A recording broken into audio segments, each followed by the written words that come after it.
Welcome back बेटा। आज का जो लेक्चर है हमारा वो है क्लास 11th के लिए फॉर्म्स ऑफ बिजनेस।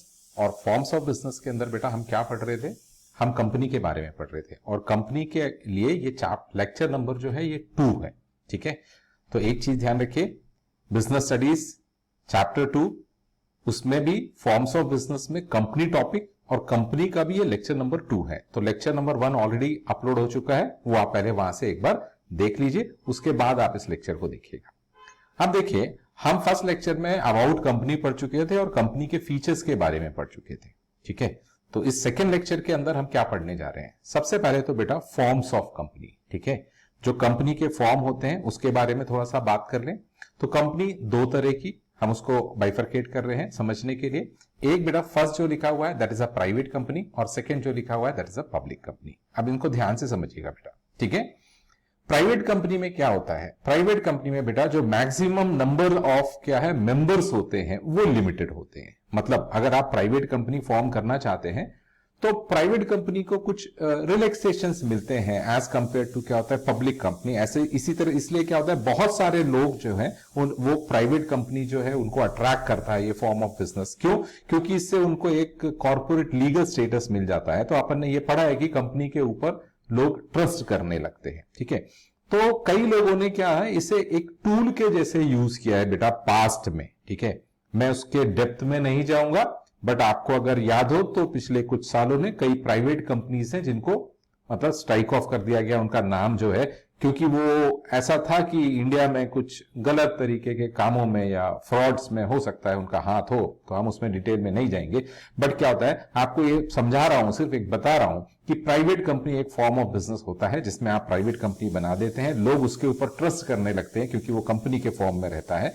अब प्राइवेट कंपनी में मैक्सिमम कितने मेंबर्स हो सकते हैं? तो पॉइंट नंबर 1 में जा देखिए, लिमिट ऑन मैक्सिमम इज 200। ठीक है, 200 मेंबर हो सकते हैं इसके अंदर। बट इसमें एक इंपॉर्टेंट चीज भी है जो इसके बाद लिखी हुई है, क्या? Other than present and past employees. ये बहुत इंपॉर्टेंट है। मतलब जब आप ये 200 का काउंट कर रहे होंगे एक प्राइवेट कंपनी के लिए कि 200 से ज्यादा उसमें मेंबर नहीं होते, तो ये 200 का कैलकुलेशन गणना करते हुए, ठीक है, 200 का फिगर आने के लिए आप दो चीजों को छोड़कर चलेंगे। किसको छोड़कर चलेंगे? एक आपके जो प्रेजेंट एम्प्लॉइज होंगे और अगर उन्होंने शेयर्स ले रखे हैं कंपनी के, और दूसरे अगर आपके पास्ट एम्प्लॉय है, तो इन दोनों को छोड़ दें। उसके बाद 200 से ज्यादा मेंबर्स नहीं होने चाहिए।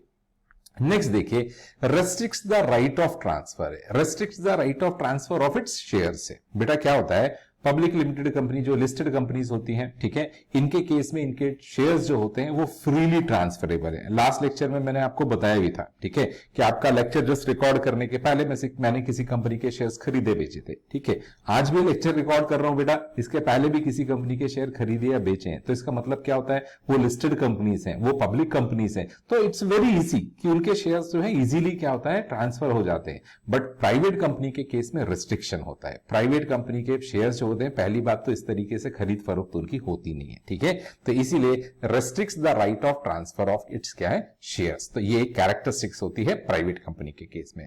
नेक्स्ट देखिए, लास्ट है prohibits any invitation to the public to subscribe for any securities है। बेटा एक चीज का ध्यान रखिएगा, किसी भी तरह का शेयर या सिक्योरिटीज के लिए प्राइवेट कंपनी कभी भी आप नहीं देखेंगे कि वो न्यूज़पेपर में कोई एडवर्टाइजमेंट रिलीज कर रही है, या फिर आपके जो बिजनेस चैनल्स आजकल चलते हैं उनके ऊपर उसका कोई एडवर्टाइजमेंट आ रहा है।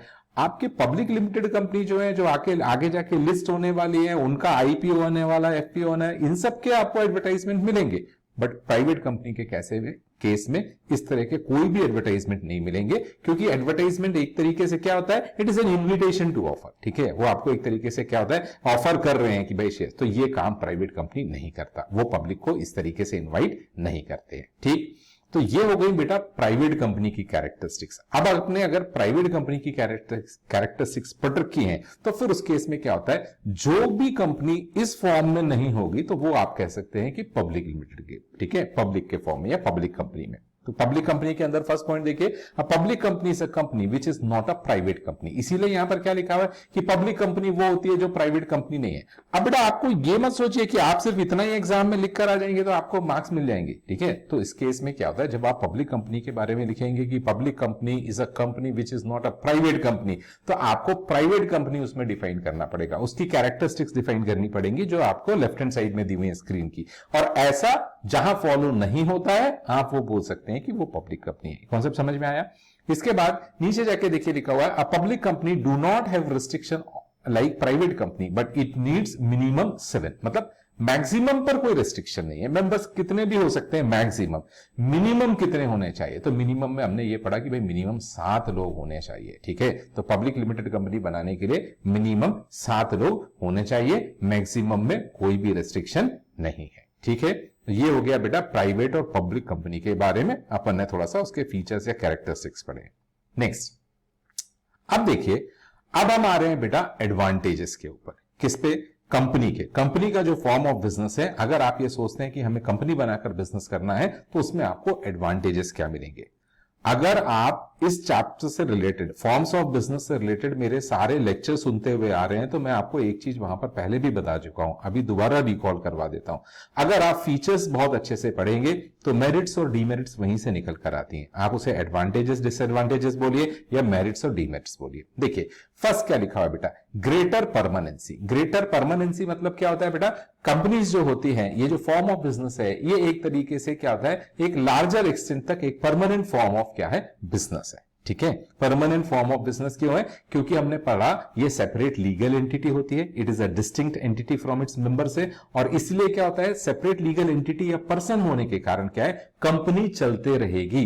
बोर्ड ऑफ डायरेक्टर्स जो है वो आते जाएंगे, जाते जाएंगे, मेंबर्स आते जाएंगे, अपने शेयर बेचकर चले जाएंगे, नए आ जाएंगे, इस तरीके से क्या है, काम चलता रहेगा। बट कंपनी, तो इसीलिए इसको ये बोला जाता है, जो टॉपिक है कि it has a greater permanency. Concept समझ में आ गया। अब एक बार टेक्स्ट देख लीजिए, the life of the company compare to partnership is very stable है। अब ये तो बेटा आप कंपेरेटिव स्टडी कर रहे हैं, क्योंकि आप ऐसे भी तो बोल सकते हैं सर एलएलपी में भी तो लिखा हुआ है ये चीज। हाँ तो सही है ना कि एलएलपी में भी ये लिखा हुआ है, बट बाकी हम कंपैरिजन के रिस्पेक्ट में ही बात करते हैं, कंपैरेटिव स्टडी ही कर रहे हैं हम यहाँ पे कि हाँ भाई इसका जो है कंपनी जो है ये वो फॉर्म ऑफ बिजनेस है जहां पर परमानेंसी आपकी बहुत ज्यादा है। सेकेंड देखिए, if the business remains well managed, तो उस केस में उसकी लाइफ इनफाइनाइट हो जाएगी, ठीक है।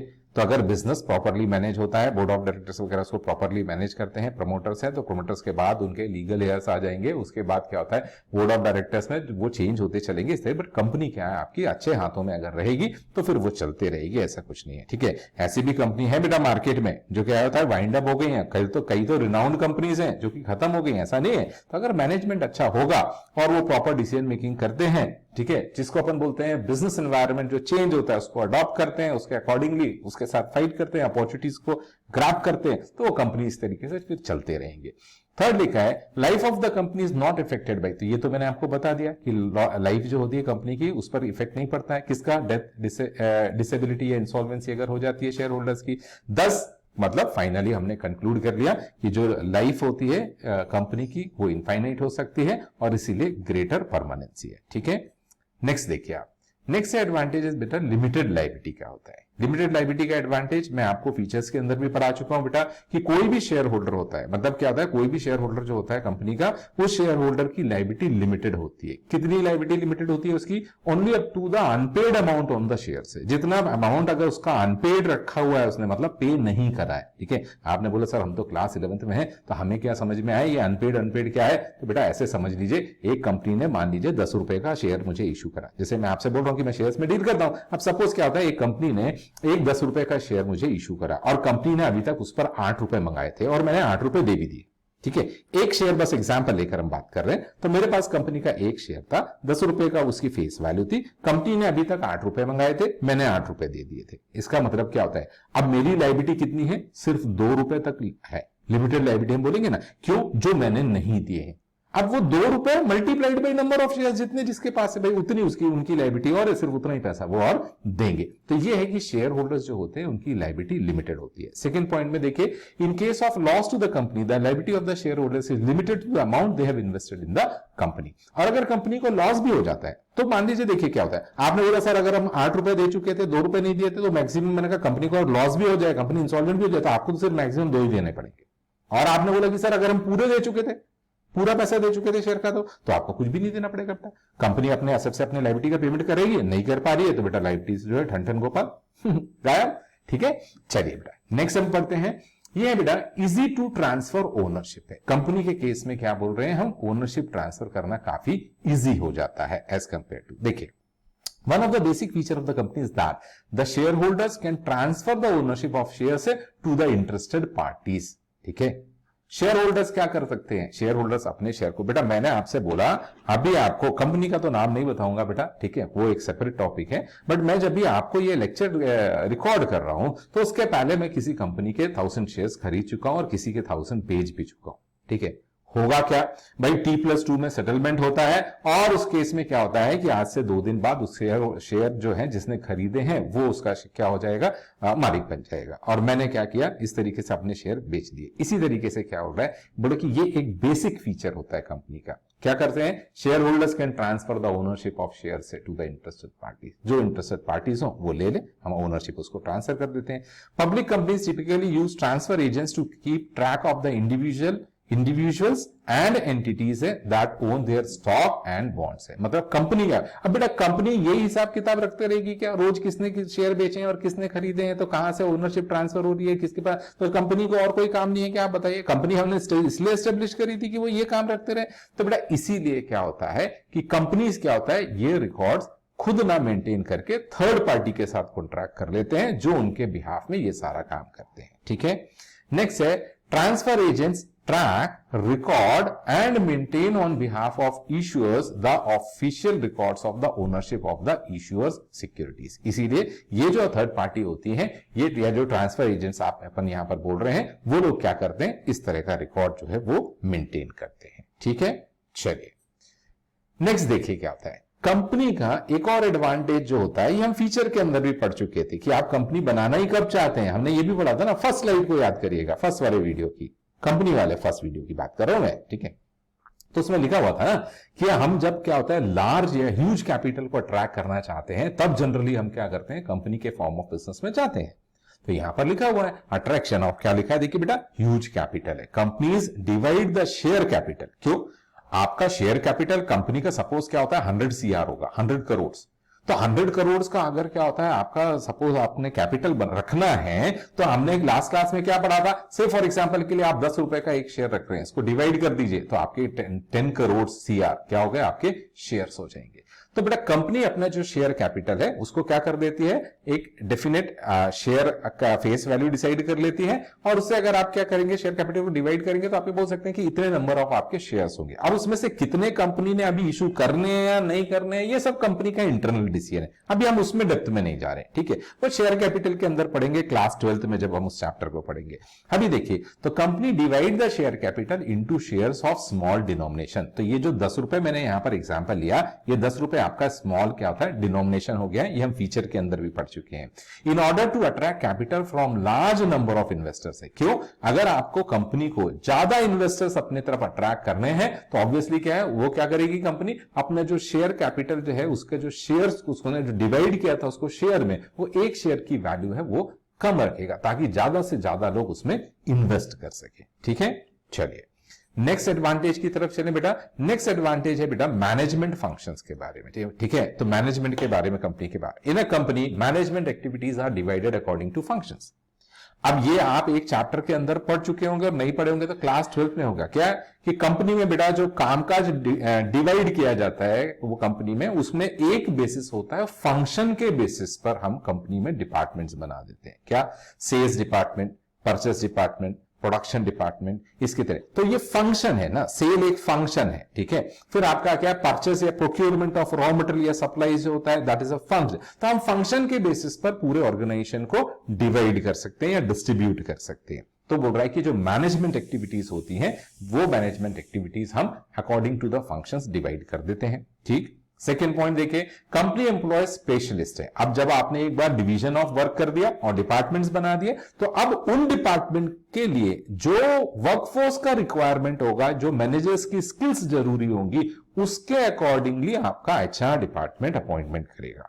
ठीक है, तो ये भी एक मेन चीज आपको पढ़नी रहती है। ये आप बिजनेस स्टडीज में भी पढ़ते हैं 11th 12th में, ऐसा नहीं है कि यहां पर कोई हम अलग से नहीं पढ़ रहे हैं। ठीक है, तो वहां एक चैप्टर ये पूरा जिसको हम बोलते हैं ऑर्गेनाइजिंग एंड स्टाफिंग, ऑर्गेनाइजेशन का स्ट्रक्चर बनाना और उसमें स्टाफिंग करना बेटा। ठीक है, तो जब आप डिपार्टमेंट के बेसिस पर डिवाइड कर देंगे, कंपनी को डिस्ट्रीब्यूट कर देंगे, अलग अलग डिपार्टमेंट्स बना देंगे, तो बेटा फिर आप क्या करेंगे, उन अलग अलग डिपार्टमेंट्स में स्पेशलिस्ट को, मैनेजर्स जो है उनको आप क्या करेंगे, अपॉइंट करेंगे जो अपने काम में दक्ष हो। ठीक है, हिंदी में बोला जाए तो, ठीक है, स्पेशलिस्ट हो।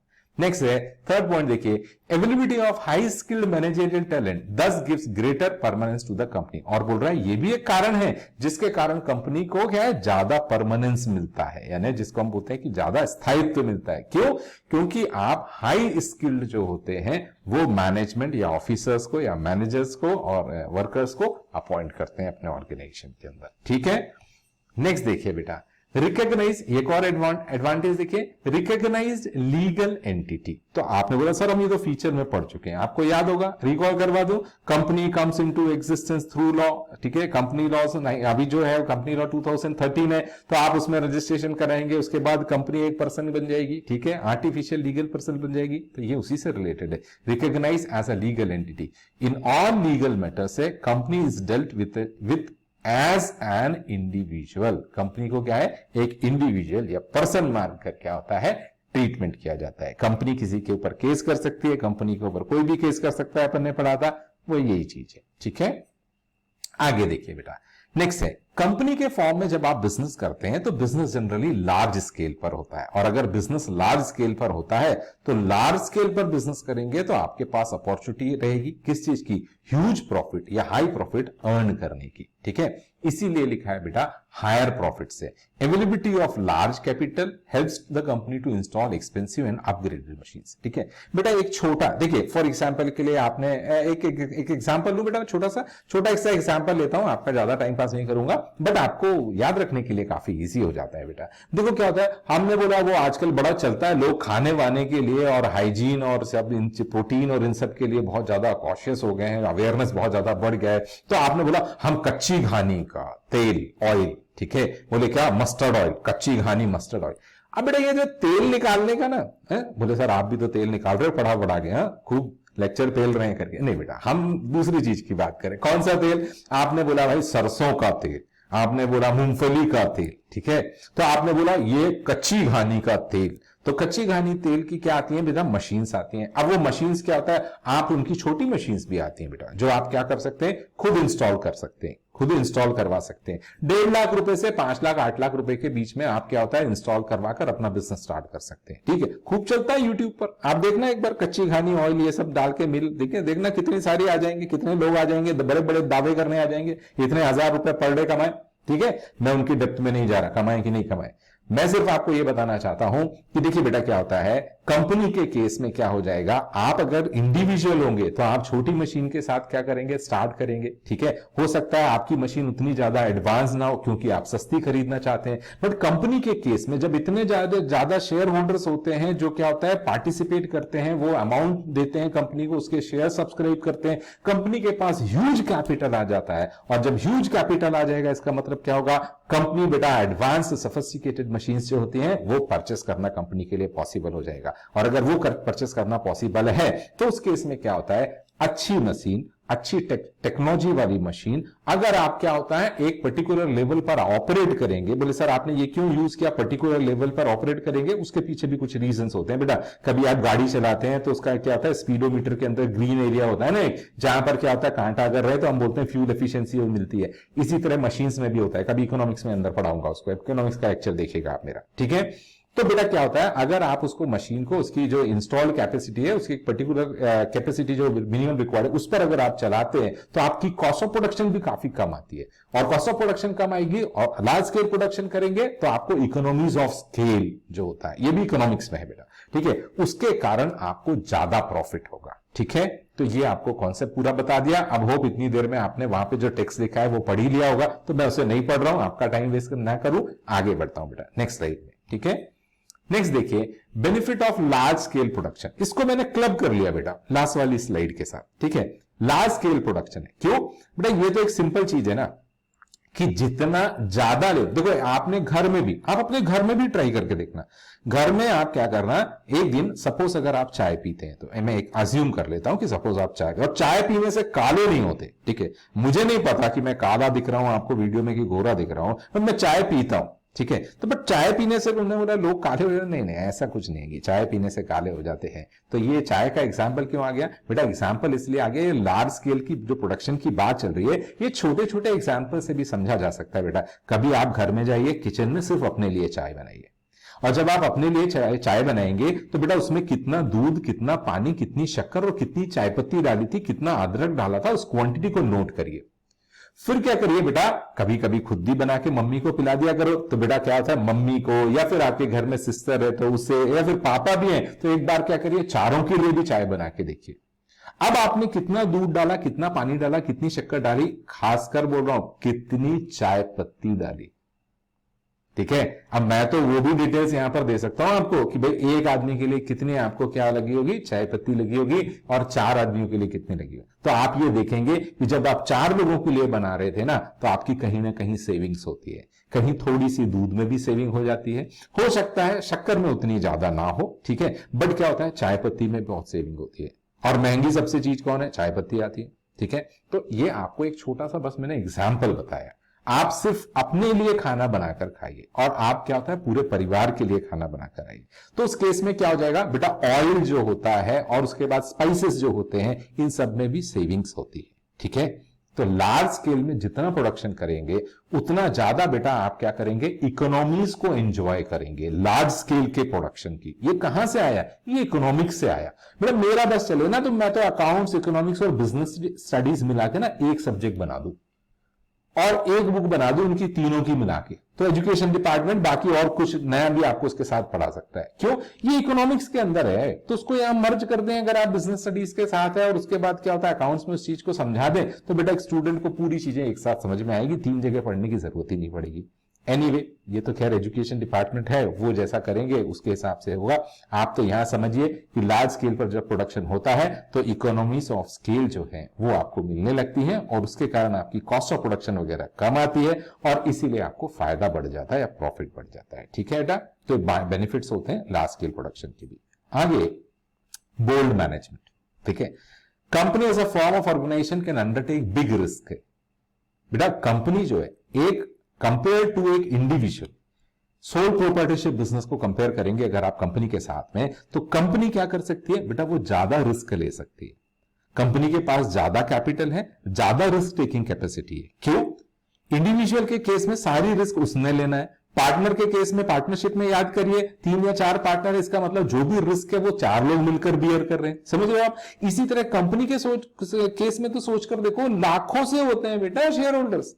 कभी आपको रियल लाइफ में दिखा दूंगा, बॉम्बे स्टॉक एक्सचेंज या नेशनल स्टॉक एक्सचेंज जो होता है वहां पे, या किसी कंपनी का डिटेल्स आपको दिखा दूंगा, एक वीडियो उसके ऊपर भी बना दूंगा आपको, तो पता चला प्रोमोटर 2-4 हैं या 1-2 हैं, और इसके अलावा पब्लिक के केस में आप देखोगे तो लाखों से आपके या करोड़ों से क्या हो सकते हैं, शेयर होल्डर्स। इसका मतलब क्या होता है, रिस्क तो डाइवर्सिफाई हो रही है ना, इतने सारा लोग मिलकर क्या होता है फिर रिस्क ले रहे हैं। ठीक है, तो ये आपको एक बता दिया कि मैनेजमेंट जो है वो कंपनी के केस में क्या होता है, बोल्ड होता है। ठीक, चलिए अब आगे बढ़ते हैं।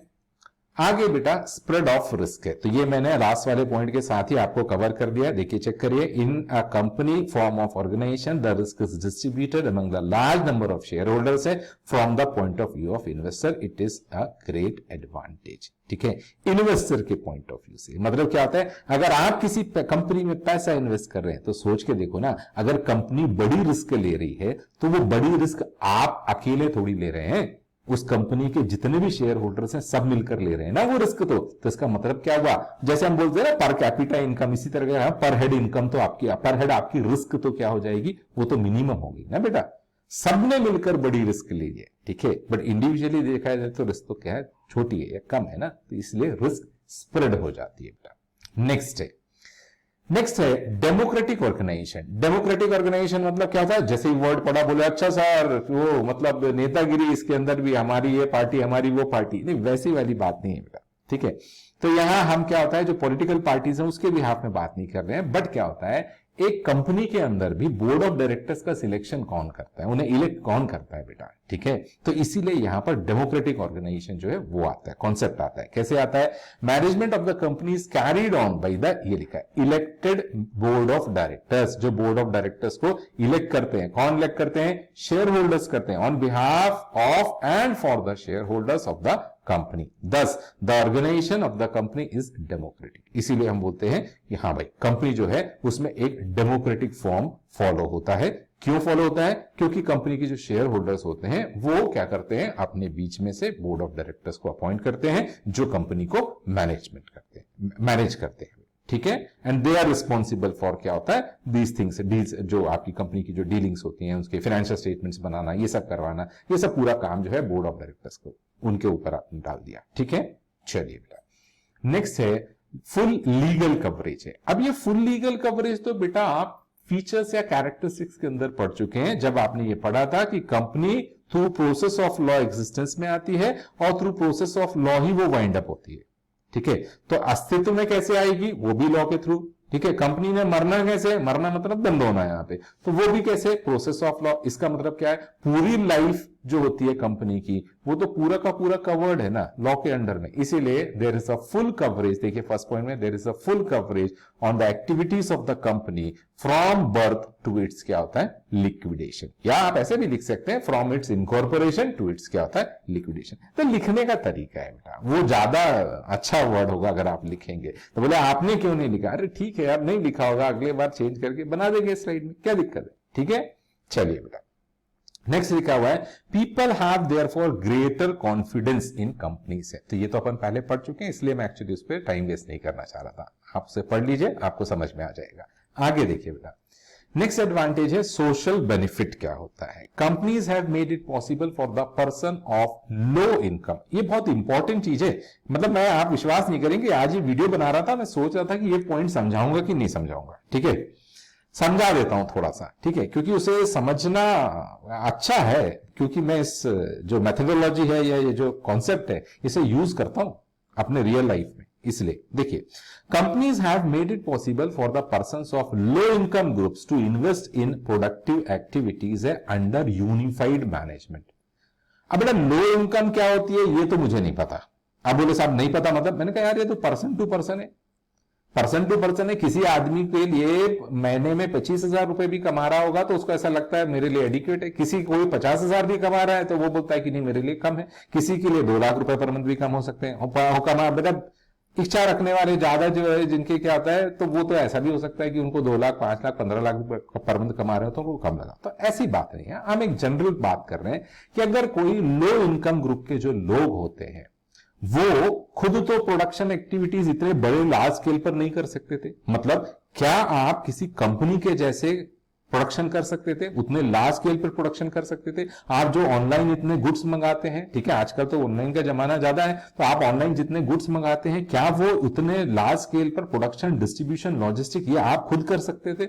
आपने बोला नहीं सर ये तो अभी तो फिलहाल तो कम से कम हम नहीं कर सकते थे, वो फ्यूचर में भी पता नहीं है कि हमको कर पाएंगे कि नहीं कर पाएंगे, क्योंकि उसके लिए रिस्क बड़ी लेना पड़ेगी, कंपनी फॉर्म में टाइम लगेगा sir.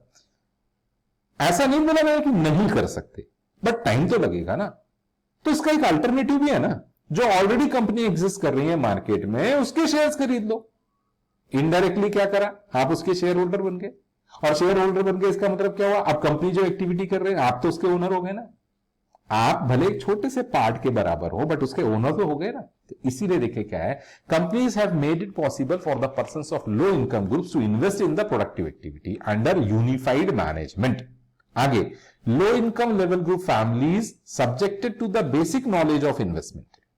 Basic knowledge of investment तो और अकाउंट्स तो होना चाहिए, क्योंकि आप किसी भी ऐसी जगह हाथ अगर डाल रहे हैं जिसके बारे में आपको कुछ भी नहीं पता है तो मेरा हाथ तो जलना पक्का है। ठीक है ना।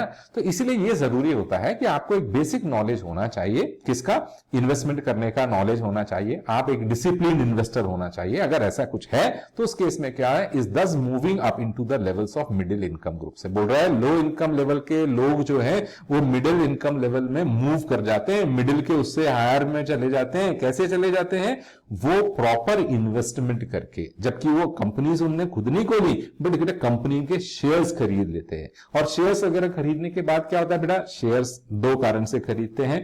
एक तो आपको, मतलब दो बेसिक कारण जो आपको बता रहा हूं, एक तो ये होता है आप खुद ग्रो करना चाहते हैं ना, तो इसलिए आप एक इसलिए इन्वेस्ट करना चाहते हैं कि आपको डिविडेंड मिले। डिविडेंड यानी क्या होता है, अभी सिंपल मीनिंग में समझिए, कंपनी प्रॉफिट अर्न करती है तो उसमें से थोड़ा सा आपको भी देती है, क्योंकि आपके पास भी कंपनी के शेयर्स हैं या ओनरशिप है। तो एक तो वो डिविडेंड है, वो अर्न करने के लिए होता है। और ज्यादा लोग इंटरेस्टेड होते हैं कैपिटल एप्रिसिएशन के लिए। कैपिटल एप्रिसिएशन का मतलब होता है आपने इन्वेस्ट किया था, मान लीजिए एक शेयर खरीदा था 100 रुपए का, तो आप ये सोचते हैं कि वो 100 से फिर 125 हो जाए, 150 हो जाए, 200 रुपए हो जाए, इसको हम बोलते हैं कैपिटल एप्रिसिएशन। तो जनरली दो चीजों के लिए पैसा, हम बेसिक चीजें पढ़ रहे हैं क्योंकि आप क्लास 11 में, तो आप दो चीजों के लिए आप पैसा इन्वेस्ट करना चाहते हैं, एक डिविडेंड अर्न करने के लिए और दूसरा आपका जो होता है वो कैपिटल एप्रिसिएशन के लिए। तो अगर आप स्मार्ट इन्वेस्टर हैं बोल रहा है, और अगर आपको नॉलेज वगैरह है, अगर आप लो इनकम ग्रुप में भी होंगे या मिडिल इनकम है, तो आप उससे हायर लेवल के इनकम ग्रुप में भी जा सकते हैं।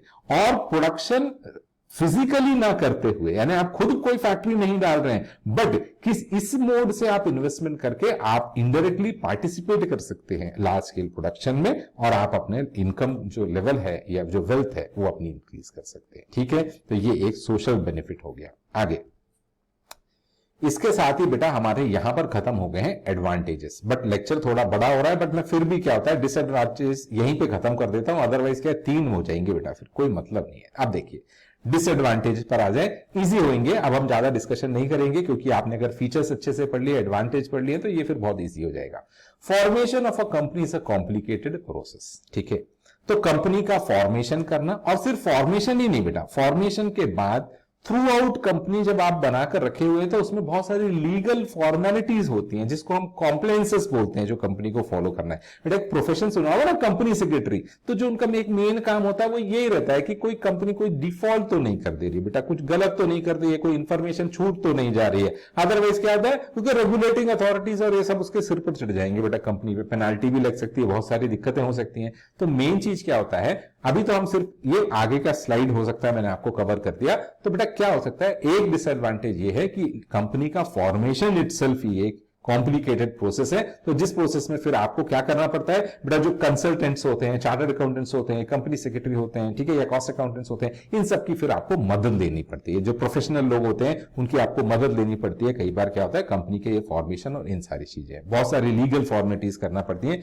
यहाँ पे लिखा हुआ है, तो अब उनको तो मैं रीड नहीं कर रहा बेटा, आप तो इसको रीड कर लेंगे और वो सारी चीजें आपको समझ में भी आएंगी। ठीक है, नेक्स्ट है बेटा एक्सप्लॉयटेशन ऑफ शेयर होल्डर से। चलिए इस पे थोड़ा सा डिस्कशन कर लेते हैं, ये डिसएडवांटेज कैसे होता है बेटा। इसका डिसएडवांटेज का मेन कारण जो फर्स्ट लाइन में लिखा है कि शेयर होल्डर्स जो होते हैं वो जियोग्राफिकली स्कैटर्ड होते हैं। अब देखिए आप इस वीडियो को देख रहे हैं, पता नहीं आप कहां हैं, हो सकता है आप दिल्ली में हो सकता है आप आसाम में हो सकता है आप क्या होता है जम्मू कश्मीर तरफ में हो, पंजाब में हो, कहीं पे भी हो। मैं इसको वीडियो को बना रहा हूं बाहर के मध्य प्रदेश से बना रहा हूं इस समय। ठीक है, तो बेटा आप एक समझिए, आपने भी एक कंपनी में शेयर इन्वेस्ट कर रखे हैं, उसमें मैंने भी कर रखे हैं, तो ऐसे करके बेटा कितने ज्यादा सारे शेयर होल्डर्स होते हैं जो कि स्कैटर्ड हैं। तो स्कैटर्ड होने के कारण क्या होता है, वो एक दूसरे को जानते भी नहीं है। क्यों? जब तक आप कंपनी की एजीएम में, एनुअल जनरल मीटिंग में नहीं जाएंगे, तब तक आप दूसरों से मिलेंगे कैसे कि जिन लोगों ने उसी कंपनी में शेयर्स में पैसा इन्वेस्ट कर रखा है, क्योंकि वो वहीं तो आएंगे। दूसरा चीज, अगर बेटा कंपनी के आपके पास शेयर्स भी हैं, तो पता चला आपके पास शेयर्स जो हैं वो बहुत कम है, आपने बोला सर 100 200 5000 है, तो बेटा वो भी कई बार बहुत कम होते हैं, क्योंकि करोड़ के सामने, करोड़ ऑफ शेयर्स के सामने क्या होता है, वो 2000 5000 के कुछ भी औकात है, बहुत छोटे से शेयर होल्डर हो गया। तो पता चला आप एजीएम में भी नहीं जाते। तो जब ऐसा हो जाएगा तो उस केस में फिर हम बोलते हैं कि ये जो छोटे छोटे शेयर होल्डर्स होते हैं, इनका एक तरीके से क्या हो सकता है, एक एक्सप्लॉयटेशन भी हो सकता है। क्यों? क्योंकि आप एजीएम में नहीं जा रहे हैं, आप डिसीजन मेकिंग में इस तरीके से पार्टिसिपेट नहीं कर पा रहे हैं। ठीक है, बोर्ड ऑफ डायरेक्टर्स अपॉइंट करने में पता चला आपकी ज्यादा चल नहीं रही। क्यों? अरे बेटा आपकी वोट्स जो होंगी वो किस बेसिस पर काउंट होंगी, किसके पास कितना स्टेक है, स्टेक का मतलब कितने नंबर ऑफ शेयर्स हैं उनके पास, इसके बेसिस पर वोटिंग पावर रहेगा ना बेटा। तो इसलिए देखिए क्या लिखा हुआ है, the share holders of the company mostly remain geographically scattered है, most of them have neither time nor the technical knowledge to know the affairs of the business है where they have invested a part of their savings है। मतलब अपन तो क्या बेटा छोटा छोटा जो लोग होते हैं वो क्या करते हैं, अपनी सेविंग्स को इन्वेस्ट करते हैं, तब उन्होंने सेविंग्स में इन्वेस्ट तो कर रखा है, मतलब शेयर्स तो ले रखे हैं, बट उनके पास इतना टाइम नहीं है कि वो पार्टिसिपेट कर पाए, एजीएम में जा सके, ये सारी चीजें लिखी है। ओनली फ्यू शेयर होल्डर्स, अब ध्यान से देखिए क्या लिखा है, only few share holders attend the annual meetings है। तो एनुअल मीटिंग्स मतलब मैंने आपको जैसे बोला एनुअल जनरल मीटिंग है। The control of the company therefore generally remains in the hands of the promoters और द कंट्रोलिंग शेयर होल्डर्स, जिनके पास ज्यादा शेयर्स हैं, 2%, 3%, 5%, 7%, ऐसे शेयर्स जिनके पास होते हैं, percent of the total number of shares है, वो लोग पता चला जा जाके एजीएम में बैठते हैं और फिर क्या होता है, वो मेजर चीजें डिसाइड करते हैं। आप तो बहुत छोटे से शेयर होल्डर, या तो आप गए भी नहीं, और गए तो पहले तो आप क्या वहां देखकर चकाचौंध दी, आपने कहा चुपचाप बैठकर देखो यार अपन से बहुत बड़े बड़े लोग हैं यहाँ पर, ठीक है। ये सब कुछ कॉन्सेप्ट होते हैं, तो जिनके कारण आप ये बोल सकते हैं कि भाई छोटे शेयर होल्डर का हो सकता है एक तरीके से एक्सप्लॉयटेशन, ठीक है। लास्ट लाइन देखिए, द कंसेंट्रेशन ऑफ कंट्रोल और control of control, the concentration of control in a few hands can and often leads to exploitation of the general shareholders। अब क्योंकि जिनके पास ज्यादा स्टेक, ज्यादा परसेंटेज ऑफ शेयर्स हैं, वो decision making में ज्यादा पार्टिसिपेट कर रहे हैं या उनकी ज्यादा चल रही है, सीधा एग्जांपल ये समझिए, तो इसीलिए क्या होता है, आपकी उतनी नहीं चल पा रही है, तो एक तरीके से हम बोलते हैं कि आपका हो सकता है एक्सप्लॉयटेशन हो रहा है। नेक्स्ट है डबल टैक्सेशन, वेरी इजी बेटा। कैसे? कंपनी जो है वो सेपरेट लीगल एंटिटी है, इनकम टैक्स में कंपनी को एक पर्सन माना जाता है और कंपनी के ऊपर टैक्स लगाया जाता है। तो कंपनी जो प्रॉफिट अर्न करती है उसके ऊपर आपका टैक्स लग गया। उसके बाद बेटा कंपनी जब वो प्रॉफिट आपको डिस्ट्रीब्यूट करती है एज ए डिविडेंड, तो उसके ऊपर भी टैक्स लग जाता है। तो इसका मतलब एक ही प्रॉफिट के ऊपर दो बार टैक्स लग गया। क्यों? एक बार कंपनी ने अपने प्रॉफिट के ऊपर टैक्स दिया, उसके बाद कंपनी ने उसी प्रॉफिट में से जब शेयर होल्डर्स को डिविडेंड दिया है, तो उस डिविडेंड के ऊपर भी शेयर होल्डर को टैक्स देना पड़ रहा है, इसीलिए, ठीक है। ये दोनों पॉइंट आपके जो बोल्ड लिखे हुए हैं, company page tax on it's earnings है, और दूसरे में देखिए tax is also payable by the share holder. किसके ऊपर? ये लिखा है डिविडेंड रिसीव है। कॉन्सेप्ट समझ में आ गया? तो ये आपको एक और डिसएडवांटेज बता दिया कि डबल टैक्सेशन हो रहा है। नेक्स्ट देखिए, सेपरेशन ऑफ ओनरशिप फ्रॉम क्या है? कंट्रोल। कंपनी के केस में क्या हुआ बेटा? एचयूएफ में आपने क्या पढ़ा था, याद करिए। कर्ता और पूरी फैमिली मिलकर बिजनेस चला रही है, सोल प्रोप्राइटरशिप में वो खुद चला रहा है, पार्टनरशिप में पार्टनर्स खुद चला रहे हैं। बट कंपनी के केस में क्या होता है, in a company the share holders who are real investors do not take part in the operations of the business है। मिला आपको फर्स्ट पॉइंट में, ठीक है। तो जो इन्वेस्टर्स होते हैं वो डे टू डे ऑपरेशंस में कंपनी के वो पार्टिसिपेट नहीं कर रहे हैं बिजनेस में। There is a separation of ownership है फ्रॉम क्या होता है? कंट्रोल। तो कंट्रोल किसके हाथ में है? बोर्ड ऑफ डायरेक्टर्स के हाथ में है। इनडायरेक्टली बोर्ड ऑफ डायरेक्टर्स को आपने अपॉइंट करता, आप तो पता चला एजीएम भी नहीं गए थे और आप इन्वेस्टर हैं। तो इसलिए बोल रहे हैं कि यहां पर क्या होता है, कंट्रोल जो है वो किसी अलग हाथों में और मैनेजमेंट के हाथों में होता है, और जो रियल इन्वेस्टर होते हैं बहुत सारे जो छोटे छोटे जो मिलकर बड़े हो सकते हैं बट हैं वो छोटे छोटे, तो बोल रहा है कि वो तो बेटा बाहर दूरी बैठे रहते हैं। The directors in collaboration with the manager से may often exploit the helpless shareholders. और अगर इसीलिए क्या होता है बेटा, say for example when you decide to invest in a company, तो हमेशा क्या होता है, उनके बोर्ड ऑफ डायरेक्टर्स के जो होते हैं या उनके डायरेक्टर्स और प्रोमोटर्स के होते हैं, उनके बारे में पहले स्टडी करना चाहिए। उनका बिहेवियर, उनका नेचर कैसा था, उसमें जितनी इंफॉर्मेशन ज्यादा से ज्यादा, सर हमको कहां से मिलेगी, तो बेटा आपको धीरे धीरे और इजी होते जा रहा है। पहले तो बहुत दिक्कत होती थी क्योंकि पहले तो नेटवर्क नहीं था, ये सब टेक्नोलॉजी इतनी नहीं थी, तो अब तो फिर भी इतनी सब टेक्नोलॉजी ये सब है, तो आपको सर्च करना चाहिए थोड़ा सा, बोर्ड ऑफ डायरेक्टर उनके बारे में देखना चाहिए, ठीक है, कि उनके खुद का बिहेवियर कैसा रहा है, कैसा पास्ट कैसा रहा है, उनका बिजनेस करने का तरीका कैसा रहा है, हाउ दे डील। और उसके बाद क्या होता है कि वो इक्विटेबल बेसिस पर सबको समझते हैं कि नहीं, तो ये कुछ रीजंस होते हैं। ये सब चीजें अगर आप देखेंगे तो उसके बाद ही आपको उस कंपनी में जहां पर साउंड मैनेजमेंट हो, ठीक है, उनकी थिंकिंग विजन बिल्कुल क्लियर हो, हम अपने शेयर होल्डर्स की वेल्थ बढ़ाना चाहते हैं, आप पता चला सिर्फ अपनी ही वेल्थ बढ़ाना चाहते हैं, शेयर होल्डर की वेल्थ बढ़ी नहीं रही है, तो फिर उस केस में क्या हो जाएगा, इस तरह की कंपनी में अगर आप पैसा इन्वेस्ट करेंगे तो कोई मतलब नहीं है, ठीक है।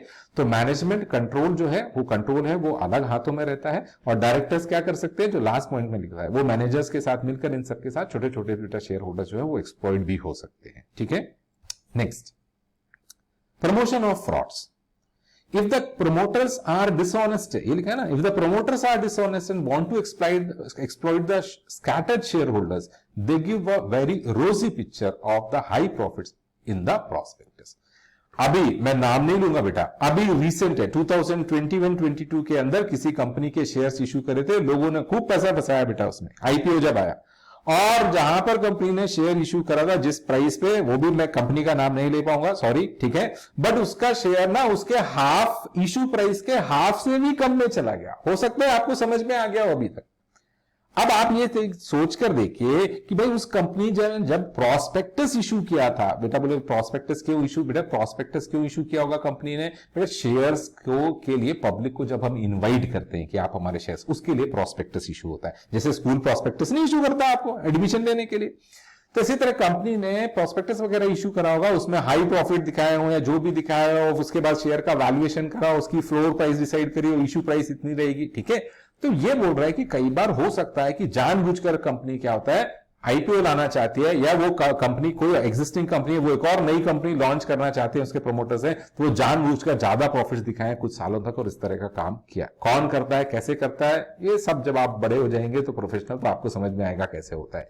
The window dressing of the prospectus में मिसलीड द इन्वेस्टर है, ठीक है। जो प्रॉस्पेक्टस होते हैं उसकी अगर आपने विंडो ड्रेसिंग करी है, बेटा विंडो ड्रेसिंग का मतलब ये नहीं खिड़की पे खड़े होकर तैयार होना, ठीक है। विंडो ड्रेसिंग का मतलब क्या होता है, बेटा जानबूझकर फिगर्स को मैनिपुलेट करना और अट्रैक्टिव दिखाना, ठीक है, ताकि इन्वेस्टर्स अट्रैक्ट हो, अरे यार क्या कंपनी है, इसमें हम पैसा इन्वेस्ट कर रहे हैं, इस तरीके से बोल रहे हैं फ्रॉड से। और अगर ऐसे सब फ्रॉड होते हैं तो बेटा उससे इन्वेस्टर जो होते हैं ना वो हिल जाते हैं पूरे। जैसे अभी कुछ दिन पहले, कुछ साल पहले, महीने पहले कोरोना आया, तो कोरोना में लोग हिल गए ना, इसी तरह क्या होता है बेटा, जब कई कंपनी इस तरह का फ्रॉड करके इन्वेस्टर्स को अट्रैक्ट कर लेती है और इन्वेस्टर्स अगर उसमें इन्वेस्ट भी कर देता है और अगर उसकी शेयर की वैल्यू डिक्रीज हो जाती है, तो फिर क्या होता है बेटा, ये जो इन्वेस्टर्स होते हैं, छोटे छोटे इन्वेस्टर्स होते हैं ना, इनका जो मानसिक स्तर होता है ना बेटा, तो वो हिल जाते हैं पूरी तरह। उनको ऐसा लगता है कि ये मार्केट तो क्या होता है, फ्रॉड करने के लिए ही बना है, ठीक है। ऐसा नहीं है, बट कुछ लोग बेटा ऐसा कर देते हैं, हम वो बात कर रहे हैं, ये एक डिसएडवांटेज भी हो सकता है। नेक्स्ट देखिए, स्टॉक एक्सचेंज स्पेकुलेशन। हाँ, बहुत इजी है, ये तो आप सुनते चले आ रहे हैं। क्या? The company facilitate speculation in shares at stock exchange. बेटा स्टॉक एक्सचेंज में शेयर्स का क्या होता है, परचेस सेल होता है। अब परचेस सेल का मतलब सिर्फ यही थोड़ी होता है कि मुझे पैसे की जरूरत थी इसलिए मैंने बेच दिए और आपको खरीदना था इसलिए सिर्फ आपने खरीद लिए, सिर्फ यही तो कारण थोड़ी होते हैं बेटा। तो इसलिए क्या होता है, वहां पर एक तरीके से स्पेकुलेटिव एक्टिविटीज भी होती है, जिसके कारण शेयर्स की वैल्यू क्या होती है, बढ़ती है, ठीक है, वो उम्मीद पे बढ़ती है, ठीक है। आगे देखिए, reckless speculation is harmful to the interest of the shareholders and sound investment। कई बार आपको ऐसा भी हो जाएगा कि बढ़िया साउंड कंपनी होगी, फंडामेंटल स्ट्रांग होंगे, प्रॉफिट भी अच्छा अर्न कर रहा होगा, फिर भी आप मार्केट में देखेंगे तो पता चलता है उसकी शेयर की वैल्यू क्या होती है, बहुत कम चल रही होगी। तो इन्वेस्टर को इसके कारण कई बार क्या होता है, एक तरीके से लॉस भी हो जाता है, ठीक है। चलिए नेक्स्ट है बेटा, लैक ऑफ सीक्रेसी। बेटा बहुत सी कंपनीज को क्या होता है, नंबर 1 वो अपनी एनुअल रिपोर्ट्स इशू करते हैं, ठीक है। तो एनुअल रिपोर्ट्स अपनी देते हैं, फाइनेंशियल स्टेटमेंट्स देते हैं, उसके साथ में डायरेक्टर्स की रिपोर्ट्स होती हैं, ऑडिटर की रिपोर्ट होती है, उसके बाद क्या होता है, डिफरेंट अकाउंटिंग पॉलिसीज जो उन्होंने फॉलो कर रखी है वो सब होता है, सेगमेंट रिपोर्टिंग वगैरह, ये सब वर्ड अब आपको डेप्थ में नहीं जाना है, इसे सिर्फ बता रहा हूं ताकि एक समझ के लिए। तो बेटा कंपनी क्या करते हैं, अपनी एनुअल रिपोर्ट जो इशू होती है, पहले तो प्रिंटेड होती थी, आजकल डिजिटल फॉर्म में आती है बेटा, वो पता चला 40-40, 50-50, 100-100 पेज की आपकी क्या होता है, एनुअल रिपोर्ट्स होती है, और उसमें डिटेल दिया रहता है कंपनी के बारे में। और कुछ कंपनीज जो मैन्युफैक्चरिंग वगैरह से रिलेटेड होती हैं, केमिकल प्लांट्स वगैरह इनसे रिलेटेड, पता चला उनको कॉस्ट ऑडिट वगैरह करवाने पड़ते हैं, तो वहां पे तो टेक्निकल डिटेल्स भी मिल जाते हैं। तो एक चीज होती है लैक ऑफ सीक्रेसी, इतनी सारी इंफॉर्मेशन क्योंकि बता दी जाती है, इसलिए अगर लोग पढ़ लें उसको तो कंपनी के बारे में उनको बहुत कुछ पता चल जाता है, कॉम्पिटिटर्स को उसके बारे में बहुत कुछ पता चल जाता है। तो ये एक डिसएडवांटेजेस हो जाता है, क्योंकि सीक्रेसी मेंटेन नहीं हो पाती, तो कंपटीशन इससे बढ़ जाता है, ठीक है। नेक्स्ट है बेटा, impersonal relationship. As the size of the business run by the company is expanding day by day, feeling of separation between the employers and the employees is widen. बिल्कुल बेटा, सोल प्रोप्राइटर में मालिक अकेला है, 5, 7, 10 लोगों का स्टाफ है, ज्यादा कनेक्टेड है, दिल से कनेक्टेड है बेटा वो, ठीक है, पार्टनरशिप में भी ऐसा होता है स्टाफ, ठीक है, दिन में ऑफिस में एज ए ऑफिस काम करेंगे, बट शाम को, जैसे मैं खुद भी जैसे कोचिंग पढ़ाता था तो हम क्या करते थे, मंथ में एक दिन जो है अपने स्टाफ के साथ, बेटा स्टाफ के अंदर ऑफिस बॉय भी आ गया, सब हम सब मिलकर, पता चला गाड़ी से कहीं जा रहे हैं, पिकनिक मनाने जा रहे हैं या खाने पीने जा रहे हैं, तो इसका मतलब क्या होता है कि बेटा एक इम्पर्सनल रिलेशनशिप भी डेवलप होती है, ठीक है। कंपनी के केस में, कंपनी जब बहुत ज्यादा बड़ी हो जाती है तो उस केस में कई बार क्या होता है कि एक सेपरेशन वाली फीलिंग जो होती है वो आने लगती है। ऐसा लगता है कि अरे साहब ये तो मैनेजमेंट है, सीईओ, ये सब बॉस लोग हैं, ये अलग, और हम लोग क्या होता है अलग, एम्प्लॉइज के बीच में, तो ये एक फीलिंग, तो बोला ये एक डिसएडवांटेज हो सकता है। क्यों? क्योंकि बेटा उस केस में क्या होता है, जो इनपर्सनल ग्रुप्स होते हैं ना, ये जो डेली चैटिंग करना, ये सब थोड़ा सा इतना ईजी नहीं होता ना इतने बड़े फॉर्म ऑफ बिजनेस में, ये एक डिसएडवांटेजेस हो जाता है। नेक्स्ट है, formation of company is a complicated process है, तो वो तो आपको पता ही है कि एक लॉन्ग प्रोसेस है और कॉम्प्लिकेटेड प्रोसेस है, तो ये तो अपन ऑलरेडी क्या होता है डिस्कस कर ही चुके हैं। फिर भी देख लीजिए लास्ट पैराग्राफ में क्या है, there are many legal formalities है which are to be observed which consumes a greater amount of time, energy and money. तो कंपनी के फॉर्मेशन में सबसे बड़ी दिक्कत है, समय भी बहुत लगता है, पैसा भी बहुत लगता है, एनर्जी भी बहुत लगती है, बहुत सारे कंसल्टेंट लोगों से पता चला आपने क्या होता है कंसल्टेंसी लेना है तो उन्हें भी पे करना है, तो ये सब प्रोसेस जो है उसमें बहुत टाइम लगता है as compare to other forms of business है, ठीक। नेक्स्ट है बेटा फेवरेटिज्म एंड नेपोटिज्म, ये भी बहुत इंपॉर्टेंट चीज है। क्या?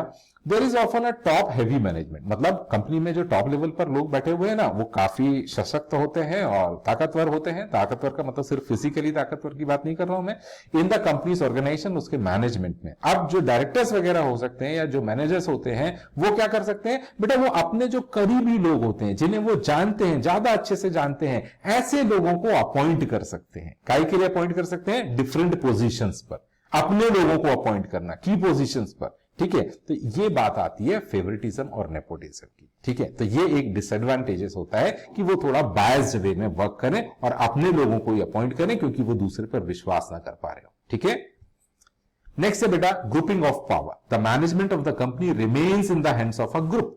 क्यों? अपन ने पढ़ा ना कि जो बड़े बड़े शेयर होल्डर्स होते हैं, जिनके पास ज्यादा स्टेक होता है, ठीक है, वो ग्रुप फॉर्म कर बैठे हैं और वही कंपनी को फिर क्या कर रहे थे, मैनेज करते रहते हैं, which acquires the controlling shares. There remains tussle of group of powers between these groups. और कई बार क्या होता है बेटा, इनके बीच में भी, ये जो बड़े बड़े शेयर होल्डर्स होते हैं ना, इनके बीच में भी क्या होता है, वो हमारे ग्रुप का, वो मतलब कंपनी के अंदर ही, क्योंकि मतलब देखो तो दो बर्तन है तो बजेंगे, तो इसलिए क्या होता है 20, 25, 30 अगर बड़े बड़े शेयर होल्डर हैं जिनके पास ज्यादा स्टेक है, जो डिसीजन मेकिंग में इफेक्ट डाल सकते हैं, तो वो लोग के बीच में भी आपस में ग्रुप बन गए, बोलो उस ग्रुप वाले को मत आने दो इसको, तब तक ये सब भी टसल उनके बीच में चलते रहती है। तो ये भी एक आप क्या होता है डिसएडवांटेजेस है। और आपको अगर पता हो, आप ध्यान से थोड़ा सा बिजनेस न्यूज वगैरह ये सब देखते हैं और थोड़ा सा पढ़ते हैं, नहीं तो पढ़िए, तो आपको ये चीजें मिल जाएगी। अच्छे अच्छे जो रिनाउंड कंपनीज भी होती हैं बेटा, इंडिया में भी बोल रहा हूं, तो आपको कभी उनके कोई ना कोई खबर कहीं ना कहीं से लीक होती है और फिर मिल जाती है, वो कानों तक आ जाती है क्या ऐसी टसल चल रही है, ठीक है। नेक्स्ट है बेटा evils from the social point of view, ठीक है। तो व्यू का डब्ल्यू तो पूरा दिख रहा है, तो मुझे अपने आप को खसकाने की जरूरत नहीं है, ठीक है, थोड़ा सा खसका दिया फिर भी मैंने। तो the big companies become a source of encouraging monopolies. अगर आपकी कंपनी बहुत बड़ी है, ठीक है, अगर आपकी कंपनी क्या है बेटा, नेक्स्ट वीडियो आ गया था, आगे स्लाइड आ गया था बेटा, सॉरी, हाँ। तो अगर आपकी कंपनी जो है वो मान लीजिए बहुत बड़ी है, तो बड़ी कंपनी के केस में ऐसा हो सकता है कि आप उसके कारण मोनोपोली स्टेटस एंजॉय करने लगे, तो लोगों के लिए डिसएडवांटेज हो जाएगा, ठीक है ना, तो कंज्यूमर के लिए डिसएडवांटेज हो जाएगा। तो याद करिए पहले इंडिया में कितने सारे, आपने बोला बीएसएनएल होता था, बीएसएनएल के बाद आपके क्या होता था, प्राइवेट कंपनीज थी, फिर नाम नहीं ले रहा हूं मैं उनके, ठीक है। तो बीएसएनएल के अलावा बाकी प्राइवेट कंपनीज भी हैं, क्यों? जब एडवर्टाइजमेंट करेंगे उनका तब नाम लेंगे या उनको जरूरत ही नहीं होगी, ठीक है। तो बेटा क्या होता है, बीएसएनएल के अलावा जो बाकी तो बाकी पहले 3, 4, 5 कंपनीज, फिर धीरे धीरे पता चला उसमें कम हो गई, ठीक है। तो इसी तरह किसी भी सेक्टर में जब ऑपरेट करने वाली कंपनीज अगर कम हो जाती हैं, या फिर कंपनीज तो हैं बट उसमें कुछ बिग शॉट बड़ी कंपनीज बहुत ज्यादा हो जाती हैं, तो फिर वो एक तरीके से क्या करने लगती हैं, मोनोपोली क्रिएट हो जाती है, ठीक है। तो मोनोपोली के डिसएडवांटेजेस होने लगते हैं कंज्यूमर को, तो ये एक आपका डिसएडवांटेज है बड़ा। In order to secure, second point बेटा, in order to secure more benefits, the company influential shareholders the influential shareholders of the company provide financial assistance benefits to the political parties है। क्यों? political parties को चंदा कौन देता है बेटा? चंदा कहां से आ रहा है बेटा? कि नेताजी क्या खुद फैक्ट्री चला रहे? हाँ, चला भी रहे होंगे, ऐसा हो भी सकता है। तो बेटा फंड कहां से आता है? तो बहुत सारे जो बिजनेस ऑर्गेनाइजेशन या ग्रुप्स होते हैं वो बेटा पॉलिटिकल पार्टीज को फंडिंग भी करते हैं। वो आगे जाकर आप पढ़ेंगे, जब बड़े हो जाएंगे, इनकम टैक्स वगैरह पढ़ेंगे, उसके अंदर भी पढ़ेंगे आप, ठीक है। तो इस तरीके से वो पॉलिटिकल पार्टीज वगैरह को फंडिंग कर सकते हैं। और इवन वो गवर्नमेंट ऑफिसर्स को भी, अब मैं करप्शन की बात तो करूंगा नहीं बैठ के बेटा, ठीक है, क्योंकि हम एजुकेशन में तो ये सिखाते नहीं है। तो बेटा क्या होता है कि हो सकता है कि कुछ गवर्नमेंट ऑफिसर्स को भी वो कुछ इंसेंटिव्स या कुछ बेनिफिट्स जो है वो ऑफर कर दें, ठीक है, और या उनको दें, जिसके कारण क्या होता है कि पॉलिसीज जो होती हैं वो कहीं से उनको पता चल जाए या पॉलिसीज थोड़ी सी उनके फेवर में बनते। तो इस तरह बहुत सारी चीजें होती हैं, बट हम उस सब में डेप्थ में नहीं जाएंगे, ठीक है। तो मेन बात है कि हाँ ठीक है, ये भी एक डिसएडवांटेज हो सकता है सोशल पॉइंट ऑफ व्यू से, जहां पर कंपनीज वगैरह इस तरह की फंडिंग वगैरह जो करती हैं। तब भाई सिंपल है, आप किसी को 10,000 रुपए चंदा दोगे तो आपको ऐसा लगेगा ना कि 10 रुपए का प्रसाद तो मिल जाए, होगा ना। तो इसी तरीके से बेटा क्या होता है कि कंपनीज, तो कंपनी में ऐसा तो होगा नहीं ना बेटा, वो प्राइवेट ऑर्गेनाइजेशन है, तो वो 10,000 का चंदा देके ये तो नहीं सोचेंगे ना कि 10 रुपए का प्रसाद मिल जाए, उन्हें तो 11-12 का चाहिए होगा ना। तो एक आपको एग्जाम्पल हिंट कर दिया मैंने, ठीक है। तो ये भी एक पॉइंट होता है, डिसएडवांटेज होता है जो, ठीक है। इसके साथ बेटा थैंक्स फॉर वॉचिंग। वीडियो थोड़ा सा लंबा जरूर है, बट ध्यान से पूरा वीडियो सुनिए, और एक बार नहीं 2 बार सुनिए। और एक बार बोलूं आपको, मेरे जो वीडियोस होते हैं बेटा उसमें टेक्स्ट से ज्यादा इंपॉर्टेंट होता है जो मैं बोलता हूं वो आप सुने, ठीक है।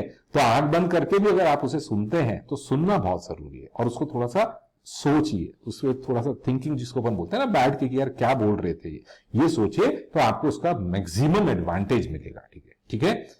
और वीडियोस अच्छे लगते हो तो बाकी तो बोलने की जरूरत ही नहीं है बेटा, आप सब्सक्राइब कर दें तो नए वीडियोस मिलते जाएंगे, और दूसरों को भी, जो लोग नीडी भी हो सकते हैं कई बेटा, ठीक है, तो उनको भी आप क्या होता है यहाँ का मेरे वीडियोस का या यूट्यूब चैनल का रेफरेंस दें ताकि उनका भी बेनिफिट हो। ओके, तो education is just sharing of knowledge. Bye bye, take care.